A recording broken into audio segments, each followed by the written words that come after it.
Shelter Archive, Pro Photo Daily, and American Photographer.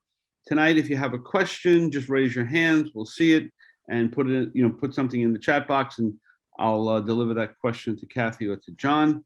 So we're in the middle of our week, and we've had some great presentations already. David Botow and Carlos Ortiz have done great shows. Later in the week, we have Barbara Davidson, Sharice May, and Zed Nelson.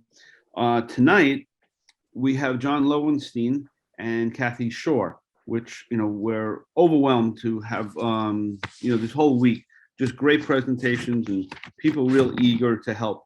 So what I've been doing each night is just reading off a couple of really quick facts, just something to think about when we think about guns in our country. Is 32% of Americans say they personally own a firearm to the 2021 National Farm Survey. That means that more than 81.4 million Americans own guns. Another fact, each day 12 children die from gun violence in America. Another 32 are shot and injured. An estimated 4.6 American children live in a home where at least one gun is kept loaded and unlocked.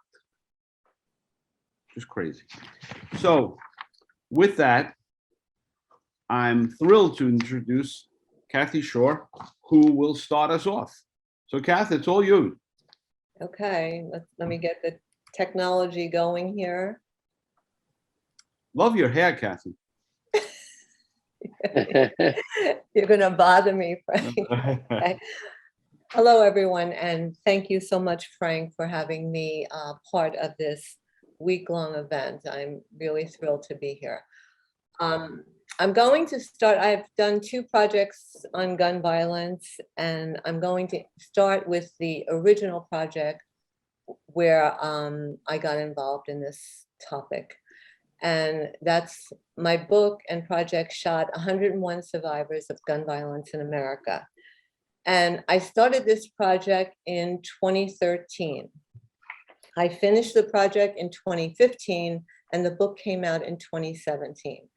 Can we still get the book, Kath? Yes, the book is on Amazon. Okay. Still. Mm-hmm. We'll put that in the chat room, the information.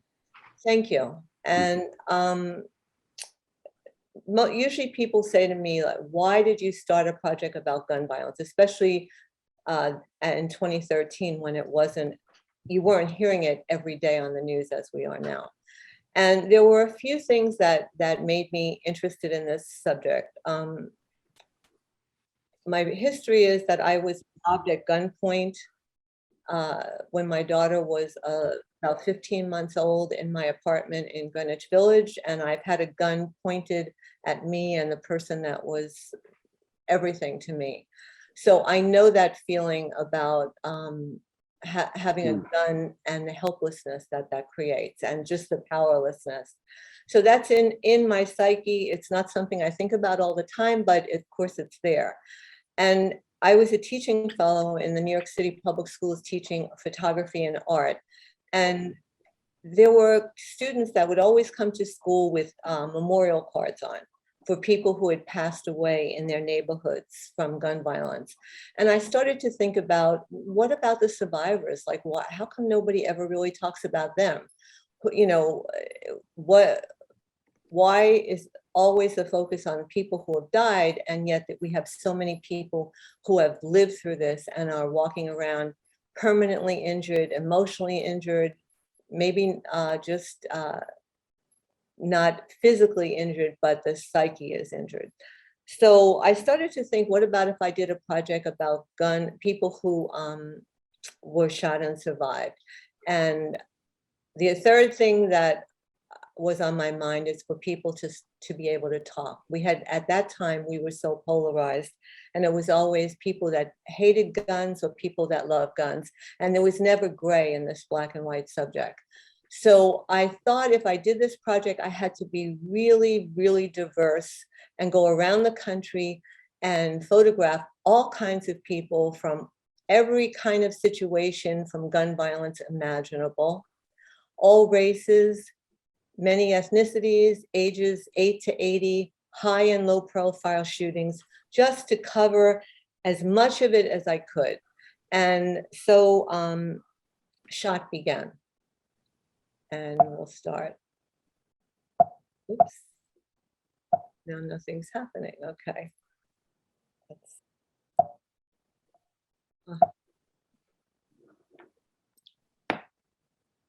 Right now, Kathy, once you click on the screen, try again. The screen is. Okay, There you go. maybe I have to click over here. Okay, so this, I'm sorry, this is the first person, no, I'm sorry, the cover of the book, Megan in Miami, Florida.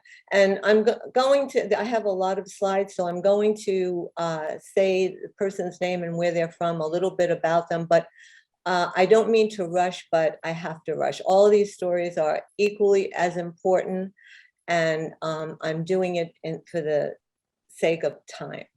So Megan was shot in the backseat of her sister's car. She actually was a hero and jumped on top of a 2-year-old boy and saved his life.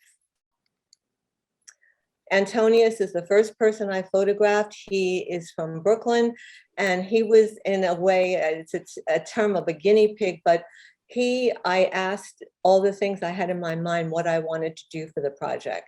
So my first thing was that I wanted to photograph people at the location where they were shot, the physical location. So I'd say 85% of the project are people are photographed at the location. And when I was with Antonius, I just saw he had been shot about 7 weeks prior to my photographing him.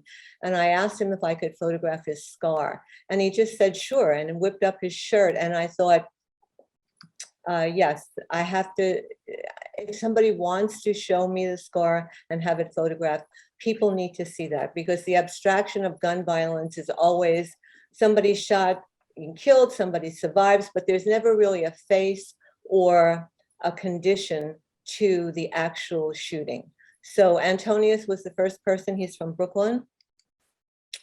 This is Karina, and she's photographed in front of her high school in Aurora, Colorado. She was standing with a group of her friends and a gang member who was in the school and just joined the group of students that Karina was with. And one shot came from a passing car, and Karina was paralyzed by it. Marlis is the oldest person I photographed. She was in an abusive relationship with her husband, married 40 years, and he told her he was going to kill her, and he shot her through the heart. She's from California. This is Shanessa. Shanessa's from Newport News, Virginia. Her sister's boyfriend shot her, and when when he found out that Shanessa was going to testify, I got a call about a year later from Shanessa in the hospital. He had put a hit on her, and thank goodness she survived, but twice by the same group of people. Josh, he's from California, Granada Hills. He was shot years ago when he was 6 years old. There was a neo-Nazi who came into a Jewish children's camp, and a number of the kids were shot, and Josh is one of them. This is Shirley, and Shirley was shot by her ex-husband in front of her 2 children in the parking lot of the nursery school. This was about a month after Shirley was shot. I think he shot her 14 times. And sadly, about a year and a half ago, Shirley passed away from those injuries. So one of the things that I'm trying to bring out is the collateral damage of gun violence.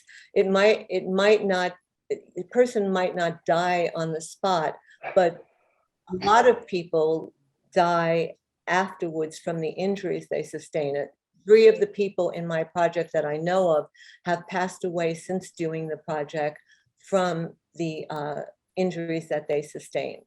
So this is Joe, and Joe is from Philadelphia. He's a SEPTA bus driver. He's retired. He was shot twice while driving the bus, and a third time standing on the corner talking to friends on Christmas Eve. Remember Joe, because the second project that I'm going to show you emanates from Joe. Yeah, Kath, can you give just a little bit of color? Like, how did you meet these people? You know, what was the research around finding these folks? I spent hours and hours on my computer researching, again, trying to make it diverse geographically, thinking about the country and again, it's all financed on my savings from teaching. So I had to plan my trips to have 4 or 5 people that I would photograph if I went to LA, I would try to get a few people there or close by so that I could make the trip pay for itself in a certain way by having a number, at least probably 4 people, maybe 5 is the most I did in a trip. I called nonprofits, I called people, I called newspaper people, just constantly looking and asking. And as a matter of fact, when I photographed the 50th person, Slate magazine had heard about the project and they asked me if they could do a story on it. And then it went viral. So by the end of the project, I had survivors calling me saying they wanted to be in the project. This is I'm sorry. And most of the contacts is via email. Were there many people who say, no, I don't want to be photographed? No. No. No. 3 of the people from mass shootings, I looked into the white pages and got the names of people I got the names of the people who were in the shootings and survived. Went in the white pages, looked to match up, and I wrote old-fashioned letters to people. That was the Gabby Gifford shooting and Aurora. And I got people from responding to my letter and saying, I want to do this. Whatever, that was the amazing thing about the survivors. They were the most generous people that I've ever met. They all said, if this could help one person, I want to do it.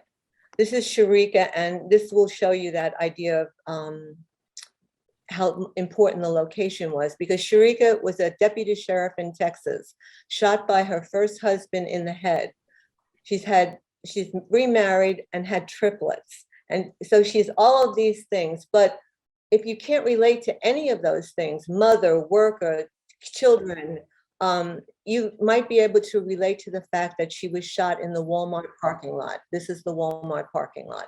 So the project is meant to get you in many different levels to identify and know that gun violence happens to everyone. It's not just certain people. Everyone is affected by gun violence.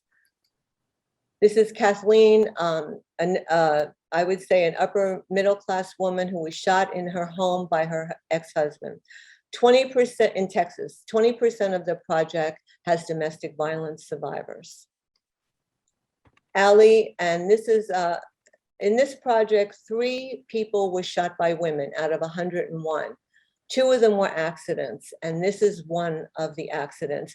Allie's 15 years old. She was at her friend's house, whose father drove a truck and put his gun on the table. And the girl picked up her father's gun and played she was going to shoot Allie. And a lot of people don't realize that a gun can look like it's empty, but there's always a bullet below in the chamber.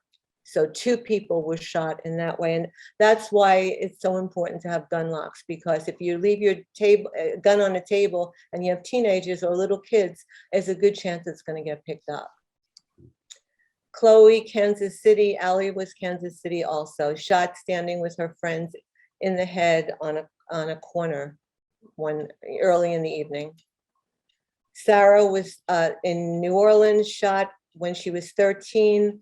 Her mother ran into a store, left her sitting in the car. Someone just got out of prison, took the car with Sarah in it, raped her, made her kneel, count to 10, and shot her point blank in the head. This is Janine, and Janine wanted to show people the effect of gun violence. Correction officer at Rikers Island. Husband was the captain of the corrections officers, shot her in the kitchen of her house. This Corey in Fort Collins, Colorado, shot while leaving her shift at the Holiday Inn, sitting in her car by a stranger. Raven was shot and blinded in Miami. And when I asked what happened, who did it, he said by a friend, and left it at that. Alyssa, in Kentucky, another domestic violence shooting. Her ex-husband had threatened her online constantly. She couldn't get an order of protection because it wasn't done physically to her. He ambushed her at her job and shot her. She's completely paralyzed. Again, the collateral damages of gun violence. Back here are her parents. After a year after taking this picture, her mother died of cancer, and they were the two caregivers for Alyssa. So, Kath, can you say, are there any common denominators But for domestic violence? with all these folks that you've met? Is there anything common, or that, these few items, everyone speaks to this or speaks to that, or has, a pride or something? No, you can see the diversity of the people. There's nothing that says, they were in this, there's no reason why any of them, well, there are reasons by some people that think that they should shoot their wife, but for the most part, these are everyday people that we meet, that we know. There's no thing like, oh, that of course that person got shot. Even people who were in the project who were in gangs, they had left gangs and were still shot. So there's no common denominator. It's just. So the common denominator is that there are no common denominators. Exactly. This is the Episcopal Bishop of Salt Lake City and Utah, Bishop Scott, who was shot. This is the cathedral in Salt Lake, as a teenager when he was working in a record shop in a robbery. James Bozeman, Montana, told some guy to leave a party. He was creating problems. Guy came back with a gun, killed his best friend, shot his other friend, and James lost his leg. Tanaya in Georgia, a boy in the 3rd grade class brought a gun into school and shot her. This is Dana in Fort Hood, in the massacre in Fort Hood. She was an Army sergeant who was shot. She's a yoga teacher now. Chris in Delaware, he lost his leg as well as these injuries from a robbery while sitting in his car. This is Jeff. He's an NRA person. And this is to show that many gun owners were in the project. Jeff was set up by somebody because he testified in a hearing, a child custody hearing. Someone came to his house and started shooting him, shot him 8 times. And Jeff is probably the only person in the project who had a gun on him.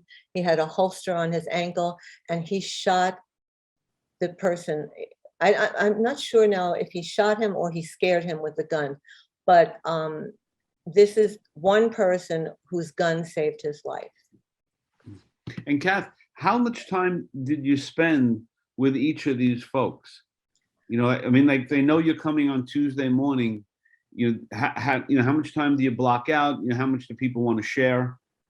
Well, the thing is that to me, the important part of working with people is before taking the picture. So some people were a half hour. One woman, I actually spent 3 hours in her kitchen talking to her. So you can't work like that, or I can't work like this unless I have a relationship with the person where we trust each other, we feel comfortable. So the important part, I would meet in a Starbucks or outside in the park or someplace beforehand, and we would talk, however long it took. This is Isaiah in Milwaukee. Isaiah was about 6'6", and he said one of the saddest things to me that someone said. He was shot on 2 separate occasions on the street at night. And he just looked at me and said, "I'm afraid of the dark." And I suddenly had this kind of feeling that I was talking to somebody 5 years old. This big man was terrified of the dark. Martha was shot in Columbia, South Carolina, waiting for a taxi. Jasbir this is in Oak Creek, Wisconsin, in the Sikh temple massacre where a neo-Nazi came in and shot and killed 6 people. Carissa is someone I'm extremely proud of because she's a Native American in the project and the 101st person. I felt that the project would not be complete without a Native American, and it was really difficult to get a Native American participation. But Carissa, this is in Siserton, South Dakota. I drove through some kind of blizzard to get there, and this is one of my most proudest moments of having her be in the project. Her boyfriend shot her, killed her 2 best friends, another person, killed himself. She was the only survivor. And the guilt that this she's 22 years old, poor girl had, I don't think she'll ever get over. Yeah, Kath, did you videotape any of these? Yes, I did some, I asked people the question, do you think you're lucky? Okay. And I did little iPhone videos. This is Ryan in Atlantic City, New Jersey, a mistaken identity because of a car, he thinks. And then we made a grid with other people in the project who weren't in it to just, it's very hard when you do a project because certain people or certain photographs are usually more popular than others. And that has to do with me or has to do with publications. And I never want people to feel left out because, as I said, everybody's story was important. And in looking at the work, I feel it's really a definitive project on survivors because I worked really hard to get the diversity in this project, and I'm really proud of that. Yeah, so Kath, from a publishing standpoint, you mentioned the term popular. Is it like you have to have somebody from Columbine? You have to have somebody from one of those I'm talking from the standpoint of the publisher, No. right? Like, is there some kind of like, because the society that we live in, you need to have someone from the Las Vegas shooting or the Colorado shooting or whatever. Is there any of that sort of like, does your publisher say, when you're doing this project, make sure you get someone from, blank, finish the sentence? No, I did the project on my own. I had no publisher for the project. This is my own work. But Right. and when people call and ask for images, some publications will say, send me over a selection. Some people want to see everything, but nobody really says, I need something from this this event or this tragedy. Okay. At least then they didn't. Now might be different because we have other things that, maybe the sad thing is that things are forgotten. When I say certain things, or if I say the movie theater in Aurora, unless I really get specific, people don't remember that, or the Sikh temple, because we have so many of these shootings that they just kind of fade into the woodwork. So that's why it's, to me, is so important to show the people. Mm. And so this is a nonprofit that I have together about doing stories about survivors and people affected by gun violence, Shot We the People. And the first project from this nonprofit is Shot We the Mothers. And again, I'm going to go back to Joe, the bus driver, who said to me, who wrote to me last March of 2021, Kathy, he calls me Miss Cat, please, I need your help. And he wrote an impassioned, almost desperate email to me about Philadelphia and mothers in Philadelphia whom he knew who had lost children to gun violence. We both had a mutual friend, Movita, who had lost her second son to gun violence, and asked me if I would photograph the mothers to bring attention to the mothers. So I called Movita, who you'll see in a minute, and I asked her if she would want to do it. And she said, yes, it's important to do. So I went down about 6 weeks after she lost her second son and photographed. Now, what I'm showing is something different because the Mural Arts Association of Philadelphia, I've wanted to make this a public art project. So I'm working with them, and towards the end of July, 25 of the images are going to be made into large-scale vinyl prints to be put in the city of Philadelphia outside. So what I'm going to show you now, are the finished product that we've done that's going to hang as the vinyl print. So these are two mothers, Alida is on top and Terry is on bottom, and in this project, I had the mothers take me to places that their children loved and were connected to, and to bring things from their children. So Alida's son loved to fish, and Terry's son loved to swim. And this is Kathy, and her son loved to play basketball. And she had told me her son always made this face. And then and she showed me the face, and when I was photographing her, she made the exact same face. So it was interesting. This is Lisa, and Lisa's standing in the neighborhood where her son grew up on a corner. This is Therese, and that's her daughter in the background, and we're in her home where her daughter lived. Kath, which is harder to shoot, these moms or the survivors? That's a good, I think of the moms as survivors, actually. They're the ultimate survivors, because the moms are here without what the important people, without their sons and daughters. So in a way, to be shot, you're thinking about you on some level, unless some of the people had other people in the situation, it's different. But the mothers are left to pick up the pieces and go on with, and help other children, help this girl here had a 2-year-old child who Therese has raised as her own. So she has, a grandchild who's damaged by this. She's damaged by it. And she also has an organization that helps other mothers. So they're remarkable people that the more I meet survivors, the more overwhelmed I am with their astonishing ability to move on and to go on with their lives. This is Evelyn, and that's her daughter in the background who was shot. This is Hope, and Hope's son loved basketball. This is in the Hank Gathers Center, where actually 3 people took me to this center in Philadelphia to photograph her. Hope's daughter was a basketball player. And the community centers like this mean so much to people. This is Sam or Samantha.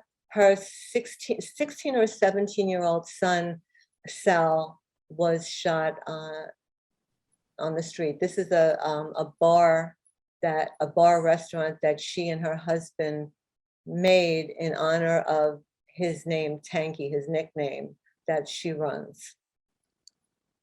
This is Latrice, who lost her son. And this is Maikia's arm with her son's name and her tattoo. And this is Sam again. Her son's favorite saint was Saint Michael, so she had him tattooed on her arm. This is Marissa, who is very young and had an 8-year-old daughter, Gabby, who was riding her bicycle and was shot. So the words for this project are the social media post of the mothers. I'm using their own words to go with various images because I had asked people to write for me, and I started getting things that seemed like they were school essays. And I was on social media with them, and I would see all the things coming out, and I said, no, let's do social media. Write what can I use those things? So now I feel like the words have more meaning. This is Movita, the woman that I spoke about before. This is a book that her first son Charles had made for her. So, and when Movita started to cry like this, and she really was crying, I stopped photographing, and she said to me, "Don't you dare stop photographing. I want people to see what gun violence does to mothers or families." And this is Tawana, and her son loves to fish on the river here. And this is Sharon and Bert and Tahira. I asked, I had an idea for doing some kind of triptych with mothers covering their faces, so I had asked them to do that. And again, this is going to be up in Philadelphia because there'll be only 25 photographs, and we have 51 mothers. So I don't want anyone to really feel left out. People who are on this may not be on a larger image, but we want everybody to be recognized and to be equally appreciated, and not one story is no greater than the other. All the stories are tragedies, and all the stories should be recognized. And finally, I'm just going to ask people who are teachers or people who are students. This is the next project was Shot We the People, and it's called Shot We the Kids. These are, this is the first effort from a high school, New Utrecht High School in Brooklyn, where I have a friend who's an art teacher, and we're asking students from around the country, a school in each state, to ask your students to do a project on gun violence, how this is affecting children. So we have, I'll just show you, I have 3 of the images that the students did about gun violence. So we would like to have this online for everyone to see. We all have to connect on this. Gun violence is, for me, it's a problem that should be not separated, not inner city violence, not school shootings, not domestic violence. I put it all together because gun violence is gun violence. And unless we fight it as one issue, I feel like it will never get to a better place. Very, very powerful, Kathy. Thank you very much. Thank you. I mean, and if you have a chance, go through the chat room. If anyone has any questions, but yeah, everyone's, you know, in awe of the work. You know, it's funny when you see that grid, predominantly it's people of color who, you know, those poor moms, you know, Well, and you get a little bit numb to it, but each one of those is just, you know, a living hell for that family. I mean, yes. The statistics in Philadelphia, the project is true to the statistics. There are 6 Latino women, 4 white women, and the other 41 are African American. So though the statistics in Philadelphia are about 85% of the mothers who lose children are African American. Crazy, absolutely crazy. Well, Kathy, thank you so very much for that. Welcome. Thank you. That was great. So we'll just take a minute break here and get John set up. So Kathy, if you stop sharing. I'm sharing, yes. Really, really, thank you, Kathy. You're welcome.